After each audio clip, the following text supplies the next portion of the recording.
19 लाख। जी हां, 1.9 मिलियन। जरा सोचिए, अगर किसी को स्ट्रोक आता है और इलाज में देरी होती है, तो हर गुजरते मिनट के साथ मस्तिष्क की 19 लाख कोशिकाएं हमेशा के लिए खत्म हो जाती हैं, सिर्फ 60 सेकंड में। आइए आज इस बेहद अहम विषय की गहराई में उतरते हैं और समझते हैं कि इस एक्सप्लेनर में हमारे लिए क्या है। समय ही मस्तिष्क है, स्ट्रोक संकट का विस्तृत विश्लेषण। तो समय ही मस्तिष्क है, ये कोई मुहावरा नहीं है, बल्कि एक कड़वी सच्चाई है। इस एक्सप्लेनर में हम एक ऐसे न्यूरोलॉजिकल आपातकाल का विश्लेषण करने जा रहे हैं जहां घड़ी की सुई का हर एक टिक टिक ये तय करता है कि पूरी रिकवरी होगी या फिर हमेशा के लिए नुकसान। आसान शब्दों में समझें तो स्ट्रोक तब होता है जब दिमाग तक खून पहुंचना अचानक बंद हो जाए, और ऐसा मुख्य रूप से दो वजहों से हो सकता है। या तो खून की नली में कोई रुकावट आ जाए, जिसे इस्केमिक स्ट्रोक कहते हैं, या फिर कोई नस ही फट जाए, जिसे हेमरेजिक कहते हैं। दोनों ही सूरतों में दिमाग को ऑक्सीजन नहीं मिल पाती और कोशिकाएं तुरंत दम तोड़ने लगती हैं। अब यहाँ अक्सर एक बहुत बड़ा कन्फ्यूजन पैदा होता है। कभी कभी हाथ पैर सुन्न पड़ जाते हैं, तो क्या वो सिर्फ नस दबने की वजह से है या फिर वो एक स्ट्रोक का भयंकर संकेत है? इस बारीक से फर्क को पहचानना ही असल में जिंदगी और मौत के बीच का फासला तय करता है।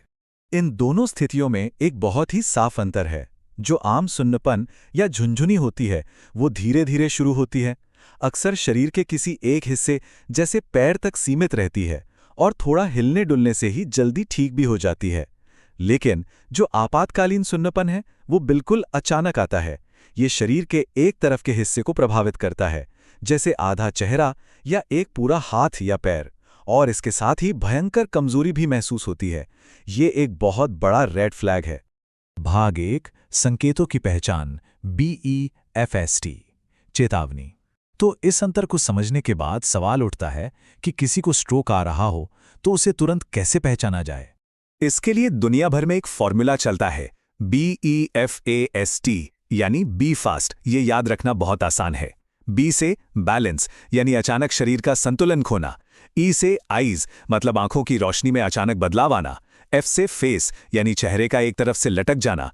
ए से आर्म्स, मतलब हाथों में अचानक कमजोरी आना। एस से स्पीच, यानी बोलते समय जुबान लड़खड़ाना। और आखिर में सबसे महत्वपूर्ण टी, टाइम, जिसका सीधा सा मतलब है कि इनमें से कोई भी लक्षण दिखे तो बिना एक सेकंड भी बर्बाद किए तुरंत आपातकालीन सेवाओं को कॉल करना है। भाग 2, गलतफहमी का जाल, मिनी स्ट्रोक।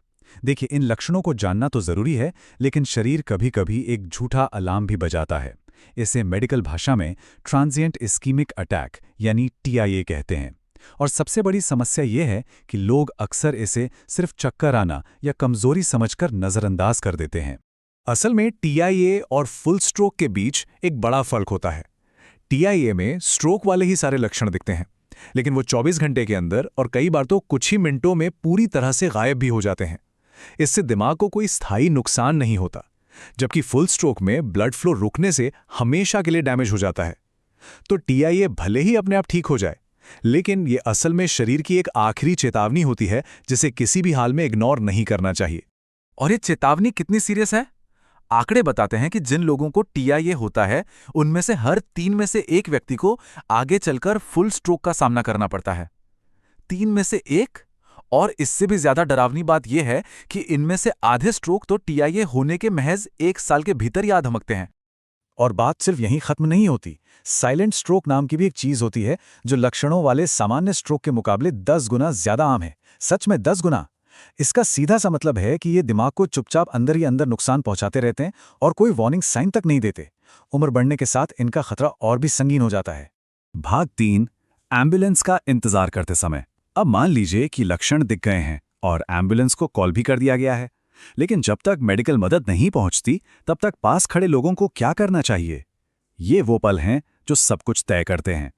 तो सबसे पहला और सबसे जरूरी काम, घड़ी देखकर वो सटीक समय नोट कर लें जब लक्षण पहली बार शुरू हुए थे, क्योंकि आगे का पूरा इलाज इसी टाइमिंग पर टिका होता है।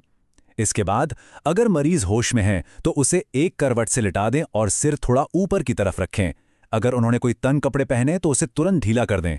और सबसे बड़ी बात, उन्हें खाने या पीने के लिए बिल्कुल कुछ ना दें, पानी भी नहीं, क्योंकि ऐसे में कुछ भी सांस की नली में फंसने का भारी खतरा रहता है। और यहां एक बात बिल्कुल गांठ बांध लेने वाली है, भूलकर भी मरीज को एस्पिरिन नहीं देनी है। हार्ट अटैक में अक्सर लोग एस्पिरिन देते हैं तो सुनने में अजीब लग सकता है, लेकिन स्ट्रोक के मामले में अगर दिमाग के अंदर नस फटी हुई है यानी स्ट्रोक हेमरेजिक है तो एस्पिरिन देना सच में जानलेवा साबित हो सकता है।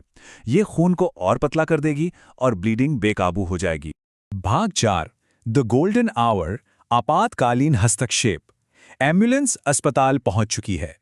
अब यहीं से शुरू होता है द गोल्डन आवर, यानी वो सुनहरा और सबसे अहम वक्त जहां इमरजेंसी डिपार्टमेंट में जीवन बचाने के विकल्प तय किए जाते हैं।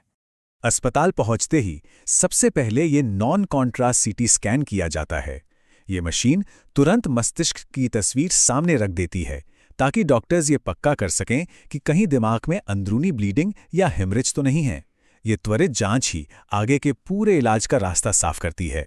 मेडिकल प्रोटोकॉल का एक बहुत ही सख्त नियम यह है कि किसी भी मरीज को जीवन रक्षक क्लॉट बस्टिंग दवा, जिसे आईवी एल्टीप्लेस कहते हैं, देने से पहले केवल एक ही टेस्ट है जो अनिवार्य रूप से होना ही चाहिए, और वो है ब्लड ग्लूकोज टेस्ट। ये सुनिश्चित करना बेहद जरूरी है। जैसा कि हमने पहले कहा था, समय ही मस्तिष्क है। लक्षण शुरू होने से लेकर सिर्फ 4.5 घंटे तक का ही वो समय होता है जब आईवी एल्टीप्लेस दवा दी जा सकती है। बस 4.5 घंटे। समय जितना कम बीतेगा, मरीज को फायदा उतना ज्यादा होगा। और अगर कुछ चुनिंदा मरीजों में बड़े क्लॉट को फिजिकली बाहर निकालने की जरूरत पड़े, जिसे मैकेनिकल थ्रोम्बेक्टमी कहते हैं, तो उसके लिए अधिकतम सीमा 24 घंटे तक की होती है। भाग 5 स्ट्रोक के बाद डिसआर्थरिया को समझना। चलिए मान लेते हैं कि मेडिकल इमरजेंसी का दौर गुजर गया और जान बच गई, लेकिन असल रिकवरी का सफर तो अब शुरू होता है। स्ट्रोक के बाद कई तरह की जटिलताओं का सामना करना पड़ सकता है। इन्हीं में से एक बहुत ही आम लेकिन मुश्किल स्थिति है डिसआर्थरिया। ये एक ऐसा मोटर स्पीच डिसऑर्डर है जहां स्ट्रोक के कारण नर्वस सिस्टम डैमेज होने से बोलने में इस्तेमाल होने वाली मांसपेशियां लकवाग्रस्त या कमजोर हो जाती हैं। इसमें सबसे ज्यादा हताश करने वाली बात यह है कि प्रभावित इंसान की सोचने समझने की ताकत बिल्कुल सही होती है। वो भाषा को समझता है, लेकिन मांसपेशियों पर नियंत्रण न होने की वजह से अपने ही शब्दों को साफ साफ बोल नहीं पाता। और ये परेशानी भी केवल एक ही तरह की नहीं होती। दिमाग के किस हिस्से में डैमेज हुआ है उसके हिसाब से इसके 6 अलग अलग प्रकार होते हैं। जैसे फ्लैसिड, जिसमें आवाज में बहुत ज्यादा सांस या नाक का स्वर आ जाता है।